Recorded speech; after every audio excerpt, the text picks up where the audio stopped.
इसके बाद हम देखते हैं पोटेशियम परमैंगनेट के रासायनिक अभिक्रियाओं को। पोटेशियम परमैंगनेट एक प्रबल ऑक्सीकारक होता है और यहाँ पर हम देखिए पोटेशियम परमैंगनेट में इसकी ऑक्सीकरण अवस्था मैग्नीज की +7 होती है और जो कि इसकी उच्चतम ऑक्सीकरण अवस्था है। और इसका मतलब यह है कि यह और उच्च ऑक्सीकरण अवस्था में नहीं जा सकता, यानी कि ये इलेक्ट्रॉन त्याग कर अपचायक के रूप में कार्य नहीं कर सकता। इसका मतलब यह हुआ कि यह भी इलेक्ट्रॉन ग्रहण करने की प्रवृत्ति रखेगा और स्वयं अपचयित होगा तथा विभिन्न अभिक्रियाओं में दूसरे स्पीसीज को ऑक्सीकृत करेगा। यहाँ पर हम देखें कि जहाँ पोटेशियम डाइक्रोमेट केवल अम्लीय माध्यम में एक ऑक्सीकारक की तरह कार्य कर रहा था, लेकिन जो पोटेशियम परमैंगनेट है वह भिन्न भिन्न माध्यमों में इसकी जो ऑक्सीकरण प्रक्रिया है वह भिन्न भिन्न प्रकार की होती है। यदि हम अम्लीय माध्यम लें तो अम्लीय माध्यम में जब इसकी क्रिया कराई जाती है तो इसकी क्रिया कुछ इस तरह से होती है। यहाँ पर KMnO4 + 3H2SO4 is equal to K2SO4 + MnSO4 + 3H2O + 5O। तो यहाँ पर आप देख रहे हैं कि जब अम्लीय माध्यम में पोटेशियम परमैंगनेट की क्रिया होती है तो यह यहाँ पर 5 मोल नेसेंट ऑक्सीजन, नवजात ऑक्सीजन ये उत्सर्जित करता है। और इस तरह से जब इसका इसीलिए जब हम इसका तुल्यांकी भार निकालते हैं, क्योंकि किसी भी ऑक्सीकारक का तुल्यांकी भार बराबर होता है उसके मॉलिक्यूलर मास, यानी कि जो उसका अणु भार होता है उसमें हम डिवाइड करते हैं उसके द्वारा ग्रहण किए जाने वाले इलेक्ट्रॉनों की संख्या को। तो यहाँ पर हम देखें कि यह जो KMnO4 था उसमें यह +7 ऑक्सीकरण अवस्था में था और जब यह MnSO4 बना रहा है तो यहाँ पर यह +2 ऑक्सीकरण अवस्था में चला गया है। तो यहाँ पर हम देखें कि +7 से +2 ऑक्सीकरण अवस्था में जाने के लिए इसने 5 इलेक्ट्रॉन ग्रहण किए हैं। तो इस तरह से यहाँ पर इसका जो तुल्यांकी भार निकलेगा यानी कि E = होगा अणु भार बटा 5। तो इस तरह से यहाँ पर हमें जो इसका अणु भार होता है 158 है ना, उसको 5 से डिवाइड करेंगे तो हमें इसका जो तुल्यांकी भार प्राप्त होगा वह होगा 31। तो 31 ग्राम पर मोल।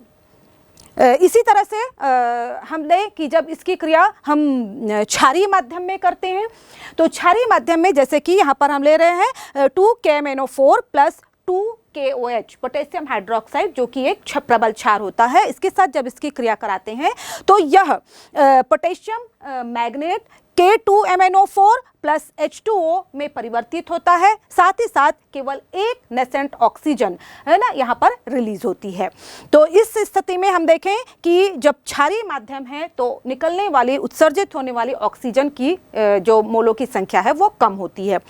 और इस समय भी हम जब इसका इक्विवेलेंट वेट निकालेंगे तो यहाँ पर जो इसका मॉलिक्यूलर वेट है उसको डिवाइड करेंगे 1 से, यानी कि इस अवस्था में हम देखें तो इसका जो अणु भार है वह तुल्यांकी भार के बराबर हो जाएगा।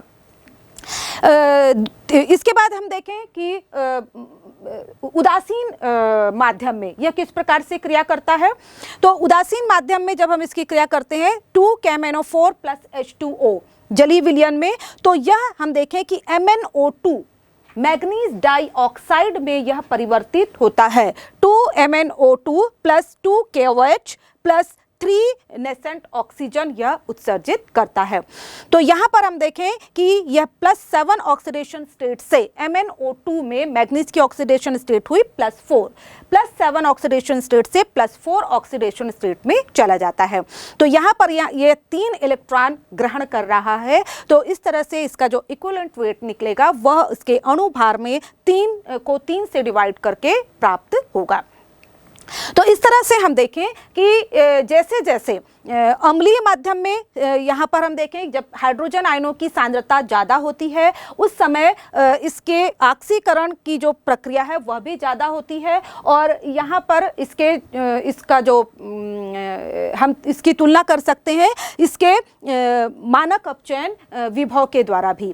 तो जब हाइड्रोजन आयन की सांद्रता ज़्यादा होती है तो उस समय यहाँ पर मानक अपचयन विभव का मान भी ज़्यादा होता है, जबकि उदासीन माध्यम में हम देखें जहाँ पर हाइड्रोजन आयनों की संख्या कम होती है वहाँ पर इसके मानक अपचयन विभव का मान भी कम होता है। इस तरह से हम देखते हैं कि जो पोटेशियम परमैंगनेट है वह भिन्न भिन्न माध्यमों में भिन्न भिन्न प्रकार से ऑक्सीकारक की तरह कार्य करता है।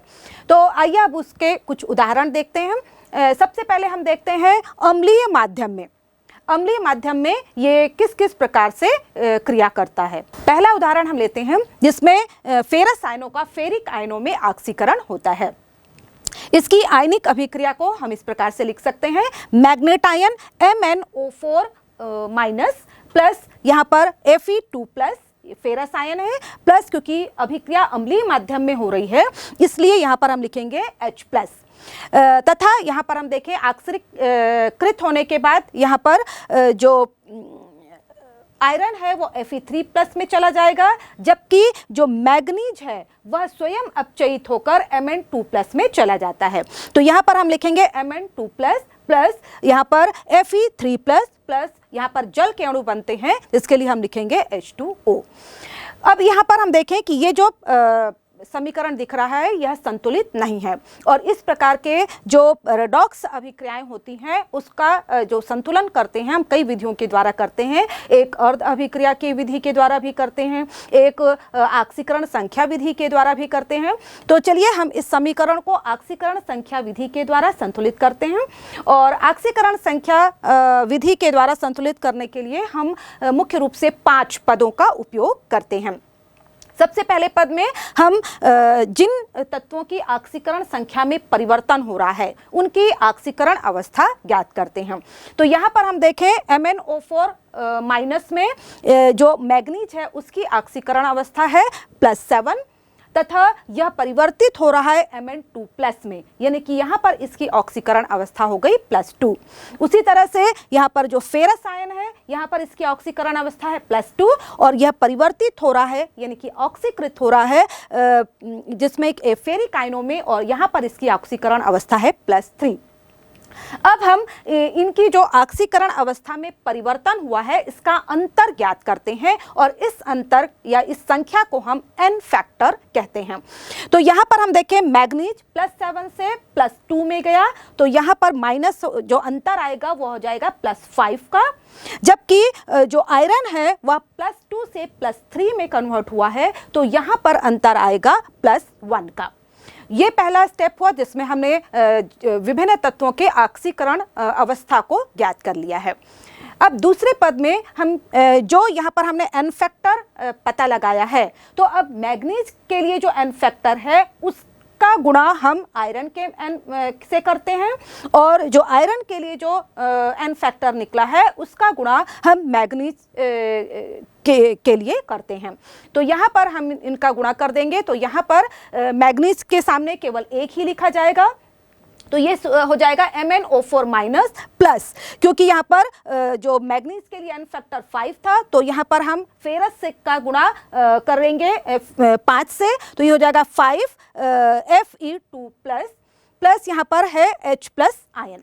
और हम बता दें कि जो n फैक्टर का गुणा है वो केवल बाईं ओर के अभिकारकों के सामने ही किया जाएगा। इसके बाद हम दोनों ही तरफ यहाँ पर परमाणुओं को बैलेंस करते हैं। तो यहाँ पर हम देखें मैग्नीज का एक ही परमाणु है और बाईं ओर दाईं ओर भी मैग्नीज का एक परमाणु है।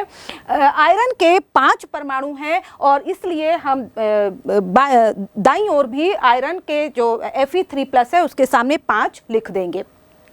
साथ ही साथ यहाँ पर हम देखें कि इसके बाद जो नेक्स्ट स्टेप होगा, और नेक्स्ट स्टेप में हम ऑक्सीजन को संतुलित करेंगे। तो ऑक्सीजन में हम देखें बाईं ओर MnO4 यानी कि 4 यहाँ पर ऑक्सीजन परमाणु हैं, जबकि दाईं ओर एक भी ऑक्सीजन परमाणु नहीं है। तो इस तरह से हम दूसरी ओर जो जल है उसके सामने हम 4 लिख देंगे। तो इस तरह से ऑक्सीजन भी दोनों तरफ संतुलित हो गए हैं। इसके बाद हम अंत में हाइड्रोजन परमाणुओं की संख्या को संतुलित करेंगे। तो हम यहाँ पर देखें कि दाईं ओर जल के 4 अणु हैं, यानी कि हाइड्रोजन परमाणुओं की संख्या हो गई 4 दूनी 8 यहाँ पर, और इस तरह से बाईं ओर भी जो हमने H+ लिखा हुआ है उसके सामने हम 8 लिख देंगे। तो इस तरह से हाइड्रोजन की परमाणु जो आयन है उनकी संख्या भी दोनों तरफ बराबर हो गई है। अब इसके बाद अंत में हम दोनों तरफ जो चार्ज हैं उनको पता लगाकर हम अब उसका सही हमारा बैलेंस हुआ है कि नहीं हुआ है इसके हम जांच करते हैं। चार्ज बैलेंस करते समय हम देखेंगे कि यहाँ पर बाईं ओर हम देख रहे हैं MnO4 और इसके ऊपर केवल एक नेगेटिव चार्ज है। दूसरी ओर यहाँ पर हम देखें कि Fe2+ है और Fe2+ के सामने 5 लिखा हुआ है, यानी कि 2+ × 5 करेंगे तो टोटल यहाँ पर प्लस चार्ज हो जाएंगे 10। उसी तरह से यहाँ पर हमारे पास हाइड्रोजन के पर 1+ चार्ज है और यहाँ पर हाइड्रोजन का जो नंबर है वो है 8। तो यहाँ पर हम देखें कि 10 + 8 तो यहाँ पर 18+ चार्ज हैं, जबकि MnO4 में एक नेगेटिव चार्ज है। तो यहाँ पर जो फाइनल चार्ज हो जाएगा 18 में से 1 कैंसिल हो जाएगा और हमारे पास 17 पॉजिटिव चार्ज बाईं ओर हमें प्राप्त हो रहे हैं। अब हम दाईं ओर भी चार्ज की गणना करते हैं। तो यहाँ पर दाईं ओर हम देखेंगे कि यहाँ पर हमारे पास Mn2+ है और साथ ही जो यहाँ पर 2 पॉजिटिव चार्ज हो रहे हैं, जबकि यहाँ पर हम देखें कि Fe3+ है और इसके सामने 5 लिखा हुआ है, यानी कि टोटल जो प्लस चार्ज हो जाएगा वो 5 × 3 = 15 हुआ और Mn2+ के 2+ चार्ज यानी कि 15 + 2 = 17 हो गए। तो यहाँ पर भी हम देखें कि दाईं ओर भी 17+ चार्ज हैं और बाईं ओर भी 17+ चार्ज हैं। इस तरह से चूंकि चार्ज भी दोनों तरफ बराबर हो गए हैं और इस तरह से हमारा जो पूरा समीकरण है वह संतुलित हो गया है। तो इस तरह से हम विभिन्न जो रेडॉक्स अभिक्रियाएं हैं इनका संतुलन कर सकते हैं। इसके बाद हम पोटेशियम परमैंगनेट की और भी आक्सीकारक अभिक्रियाओं को देखते हैं, जैसे कि यहाँ पर हम देखें कि जो ऑक्सलेट आयन हैं, ऑक्सलेट आयनों को यह कार्बन डाइऑक्साइड में ऑक्सीकृत कर देता है।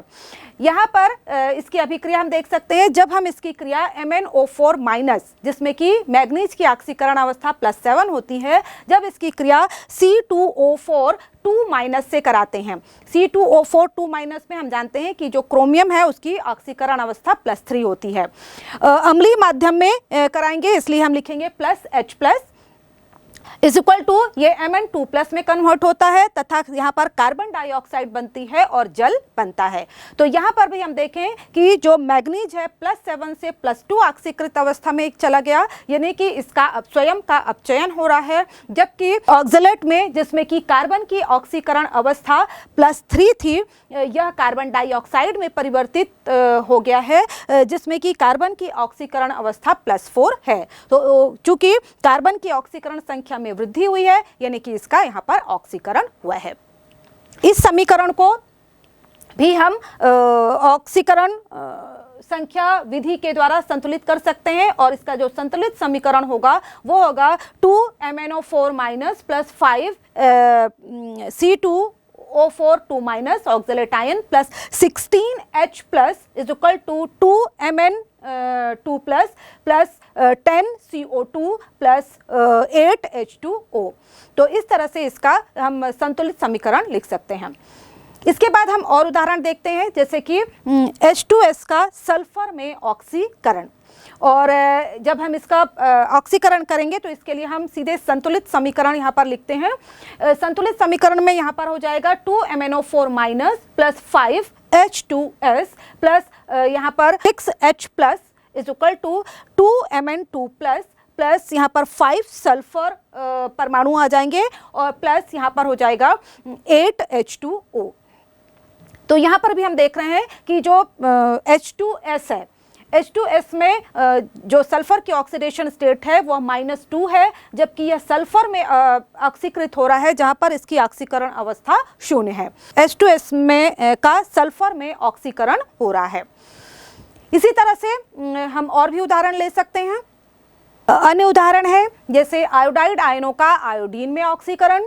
तो यहाँ पर हम लेंगे MnO4 माइनस और इसमें जो 10 Ki पोटेशियम आयोडाइड के साथ जब इसमें हम अम्लीय माध्यम में क्रिया कराते हैं तो अम्लीय माध्यम में क्रिया कराने पर यह Mn2+ बनता है और साथ ही साथ यहाँ पर आयोडीन I2 प्राप्त होता है तथा जल के अणु बनते हैं। इसी तरह से सल्फाइट आयनों का सल्फेट आयनों में ऑक्सीकरण देख सकते हैं, नाइट्राइट का नाइट्रेट में ऑक्सीकरण हम देख सकते हैं। इसी तरह से हम देखें हाइड्रोजन परऑक्साइड का जब अम्लीय माध्यम में ऑक्सीकरण होता है तो यह ऑक्सीकृत होकर जल तथा ऑक्सीजन में यह ऑक्सीकृत हो जाते हैं।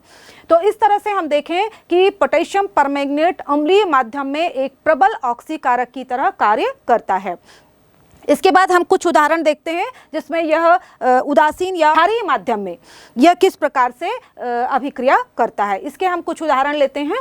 उदासीन माध्यम में अभिक्रिया यदि हम देखें तो यहाँ पर हम देखें कि जो पोटेशियम परमैंगनेट है वो मैग्नीज के लवण मैग्नीज लवण को यह MnO2 मैग्नीज डाइऑक्साइड में ऑक्सीकृत कर देता है। जैसे कि इसके लिए हम समीकरण लिख सकते हैं 2KMnO4 plus 3MnSO4 plus 2H2O।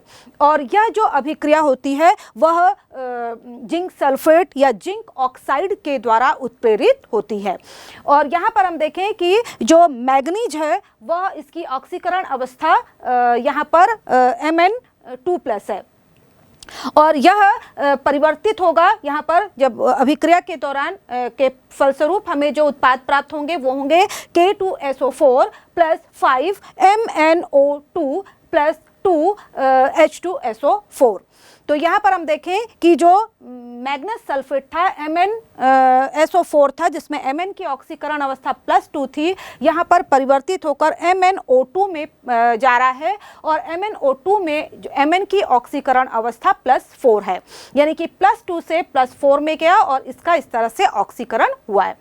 इसी के साथ हम देखें कि जो एक बहुत ही महत्वपूर्ण अभिक्रिया है सोडियम थायोसल्फेट जिसे हम हाइपो सॉल्यूशन भी कहते हैं, इसकी क्रिया जब पोटेशियम परमैंगनेट के साथ होती है तो यह भी एक उदासीन अवस्था में होने वाली क्रिया का उदाहरण है।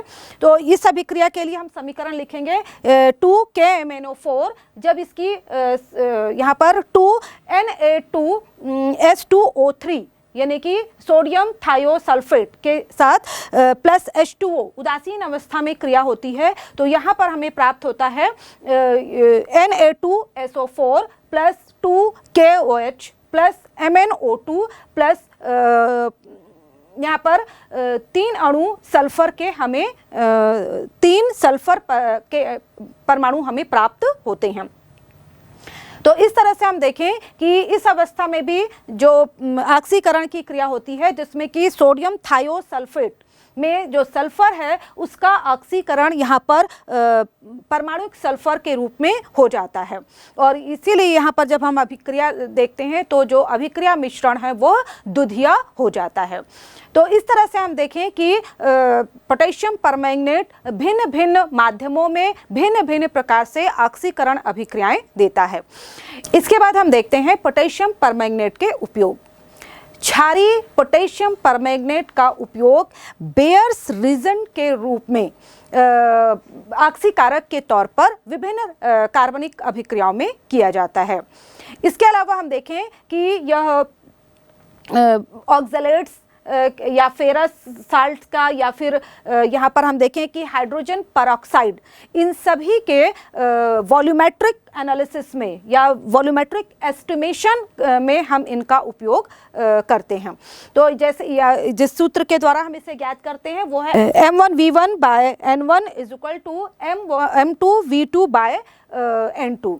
तो इस तरह से यहाँ पर हम पोटेशियम परमैंगनेट की सहायता से ऑक्सलेट आयनों का, फेरस साल्ट का या फिर हाइड्रोजन पेरोक्साइड का यहाँ पर हम वॉल्यूमेट्रिक एस्टिमेशन प्राप्त कर लेते हैं। इसके अलावा बहुत सारे जो हैलाइड्स हैं उनके क्वालिटेटिव एनालिसिस के तौर पर भी इस प्रक्रिया में भी इनका उपयोग किया जाता है। जैसे कि हम आयोडाइड है आयनों को यह आयोडीन में कन्वर्ट कर देता है, तो इस तरह से आयोडीन का जो है वह यहाँ पर हम की मात्रा ज्ञात करने के लिए इसका उपयोग करते हैं। इस समीकरण को हम इस तरह से लिख सकते हैं 2KMnO4 + 10 Ki + 8 H2SO4। जब इनकी क्रिया होती है तो ये प्राप्त होता है हमें 6 K2SO4 + 2 MnSO4 + 5 I2 + 8 H2SO4। और इस तरह से हम देखें कि यहाँ पर चूंकि I2 बन रहा है और इसका उपयोग कितना यहाँ पर पोटेशियम परमैंगनेट का उपयोग हुआ है, इसके आधार पर हम यहाँ पर आयोडीन का क्वालिटेटिव एनालिसिस करने में उपयोग करते हैं। इसी तरह से हम देखें कि ब्रोमीन के क्वालिटेटिव एनालिसिस के लिए भी यहाँ पर हम करते हैं। जैसे कि पोटेशियम परमैंगनेट की क्रिया जब 10Br के साथ होती है अम्लीय माध्यम में, तो यहाँ पर 2KMnO4 + 10Br प्लस यहाँ पर हम लेंगे 8 H2SO4 इज इक्वल टू यहाँ पर प्राप्त होता है हमें 6 K2SO4 + 2 MnSO4 + 5 यहाँ पर ब्रोमीन प्राप्त होते हैं और साथ ही साथ यहाँ पर 8 जल के अणु बनते हैं। तो यहाँ पर भी हम देखें क्योंकि यहाँ पर ब्रोमीन बनता है तो जो विलयन होता है वो यहाँ पर ब्राउन कलर का हो जाता है तथा आयोडीन प्राप्त होने पर विलयन का रंग पर्पल कलर का हो जाता है। तो इसके आधार पर हम यहाँ पर आयोडीन या ब्रोमीन की पहचान कर लेते हैं और इस तरह से इनके क्वालिटेटिव एनालिसिस में इसका उपयोग किया जाता है। इसके अलावा हम देखें कि पोटेशियम परमैंगनेट का उपयोग विभिन्न प्रकार के जो टेक्सटाइल फाइबर्स होते हैं या ऊन हो या कॉटन हो या फिर सिल्क हो, इनके ब्लीचिंग के लिए भी इनका उपयोग किया जाता है। क्योंकि हमने देखा कि जब अम्लीय माध्यम में इसकी क्रिया होती है तो ये नेसेंट ऑक्सीजन रिलीज करता है। तो ये जो नेसेंट ऑक्सीजन है वह इन रंगीन पदार्थों का रंग उड़ाने के काम आती है, यानी कि ब्लीचिंग में इसका उपयोग होता है। इसके अलावा हम देखें जो ऑयल होते हैं, तेल जो होते हैं, उनको भी ब्लीच करने के लिए, रंगहीन करने के लिए इसका उपयोग किया जाता है। इसकी ऑक्सीकारक अभिक्रियाओं का उपयोग किया जाता है। तो इस तरह से हम देखें कि दोनों ही हमारे यौगिक पोटेशियम डाइक्रोमेट तथा पोटेशियम परमैंगनेट जो कि संक्रमण धातुओं के यौगिक हैं, विभिन्न रासायनिक प्रक्रियाओं के लिए बहुत ही उपयोगी हैं और प्रबल ऑक्सीकारक के तौर पर इनका उपयोग किया जाता है। मिश्र धातुओं को हम मुख्य रूप से दो भागों में वर्गीकृत कर सकते हैं। एक आयरन युक्त मिश्र धातुएं जिन्हें हम फेरस एलॉय कहते हैं तथा दूसरी आयरन विहीन मिश्र धातुएं जिन्हें हम नॉन फेरस एलॉय कहते हैं। यदि हम फेरस एलॉय को लें तो इसमें मुख्य रूप से आयरन का तथा कार्बन होते हैं तथा थोड़ी मात्रा में इसमें क्रोमियम, वेनेडियम, टंगस्टन तथा मोलिब्डेनम होते हैं। पुनः कार्बन की प्रतिशत मात्रा के आधार पर हम फेरस एलॉय को दो भागों में बांटते हैं। यदि आयरन के साथ कार्बन की प्रतिशत मात्रा 0.1 से कम होती है तो उसे हम आयरन एलॉय या लौह मिश्र धातुएं कहते हैं। जबकि यदि आयरन के साथ कार्बन की प्रतिशत मात्रा 0.1 से अधिक होती है तो इस प्रकार के एलॉय या मिश्र धातुओं को हम स्टील एलॉय या इस्पात मिश्र धातुएं कहते हैं। तथा यहाँ पर हम देखें कार्बन और आयरन के अलावा जिस भी प्रकार की धातु उपस्थित होती है उसके हिसाब से इन्हें नाम दिया जाता है। जैसे यहाँ पर यदि क्रोमियम धातु उपस्थित हो तो इसे हम क्रोमियम स्टील, यदि वेनेडियम उपस्थित हो तो वेनेडियम स्टील, यदि टंगस्टन उपस्थित हो तो टंगस्टन स्टील, तथा यदि मोलिब्डेनम उपस्थित हो तो इसे मोलिब्डेनम स्टील कहा जाता है। दूसरी ओर जो आयरन विहीन मिश्र धातुएं होती हैं, नॉन फेरस एलॉय होती हैं, इसमें आयरन उपस्थित नहीं होता है। हम देखें कि बहुत से संक्रमण धातुओं के साथ कुछ असंक्रमण धातुएं भी मिलकर एलॉय का निर्माण करती हैं, जैसे कि एल्यूमिनियम ब्रॉन्ज, जिसमें कि एल्यूमिनियम के साथ कॉपर मिश्रित होता है। इसी तरह से हम देखें डुरैलुमीन, यह भी एक मिश्र धातु है जिसमें कि आयरन उपस्थित नहीं होता है। इसी तरह से जो मैग्नेलुमीन, जो कि मैग्नीशियम का अलॉय होता है, तथा इसके अलावा इलेक्ट्रॉन एलॉय है। इसके अलावा एक गामा एलॉय भी होता है, और ये विभिन्न प्रकार की मिश्र धातुएं जिसमें कि आयरन उपस्थित नहीं होता है, भिन्न भिन्न प्रकार से उपयोग में लाई जाती हैं।